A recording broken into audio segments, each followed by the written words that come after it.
अब है मेरे पास vector a dot vector b equals to a है ये सारा, बी है, अंजलि इधर देखो, बी सारा, ए है ये, बी है ये। दैट मींस पहले मुझे ए एक्स आई की मल्टीप्लिकेशन इस पूरे के साथ करनी है, फिर प्लस ए वाई जे की इस पूरे के साथ, फिर प्लस ए जेड के की इस पूरे के साथ करनी है ना। ऐसे ही करते हैं मल्टीप्लिकेशन। लिखा मैंने ए एक्स आई इंटू में ये अगले वाला सारा लिखा, फिर प्लस की जगह प्लस ए वाई जे और आगे का सारा लिखा, फिर प्लस की जगह प्लस ए जेड के और आगे का सारा। क्या एक स्टेप समझ में आया? यहाँ तो क्लियर हो गया। अब आगे चलेंगे a dot b equals to, अब बताओ a x i multiply by, अब इसकी मल्टीप्लिकेशन इसके साथ भी, इसकी मल्टीप्लिकेशन इसके साथ भी और इसकी मल्टीप्लिकेशन इसके साथ भी। तो ये कि इसको इससे अगर मल्टीप्लाई करेंगे तो क्या मेरे पास result a x b i into i नहीं आएगा?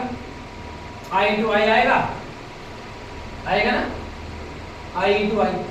फिर प्लस की जगह plus a x b y into i into j आएगा, फिर प्लस का plus a x into b z और आई इंटू के आएगा, सेम। फिर प्लस की जगह प्लस, फिर ए वाई की मल्टीप्लिकेशन बी एक्स के साथ तो ए वाई बी एक्स और जे इंटू वाई, फिर प्लस की जगह plus A Y B Y J into J, A Y B Z J into K. Clear हो रहा है? फिर B Z into B X K into Y, फिर B Z B Y K into J, फिर B Z B A Z B Z के into के। समझ आई? इसमें एक कंडीशन याद रखना, वहां पर मैंने लिखी है, अगर तो तीनों वेक्टर आई सेम हो रहे हैं तो उनकी मल्टीप्लिकेशन 1 होती है, और अगर अपोजिट हो रहे हैं तो उनके कितना होता है 0, क्योंकि हमें यहाँ पे यूज होंगे ना, इनकी जगह ए आई बी आई की जगह यूज होंगे। क्या यहाँ तक समझ आई बात? कि दोबारा समझाने की जरूरत है? पहले में सिंपल मल्टीप्लिकेशन है, दूसरे में इनको मल्टीप्लाई किया, तीसरे में ax bx इंटू आई कितना होता है? सेम का होता है 1, अपोजिट का होता है 0, आई हो गया 1, प्लस आई इंटू जे कितना हो गया 0। ये चीज सेम रहेगी। अभी हम खाली ब्रैकेट वालों की मल्टीप्लिकेशन करेंगे, बाकी सारा सेम रहेगा।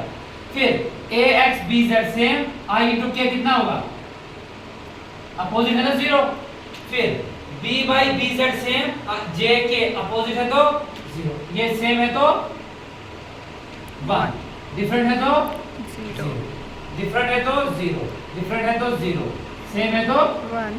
क्लियर? बाकी ये जो वाले ये वाले क्वेश्चन है सारे रखे हमने सेम। फिर आगे a dot b equals to ax bi into 1 कितना होता है?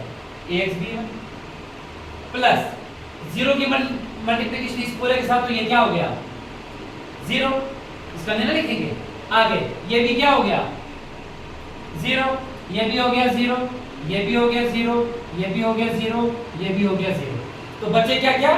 एक तो मेरे पास बच गया ax bx, दूसरा क्या बच गया by ay by, तीसरा क्या बच गया az dz। समझ आई? ये मेरा रहेगा इसका रिजल्टेंट आंसर। क्लियर?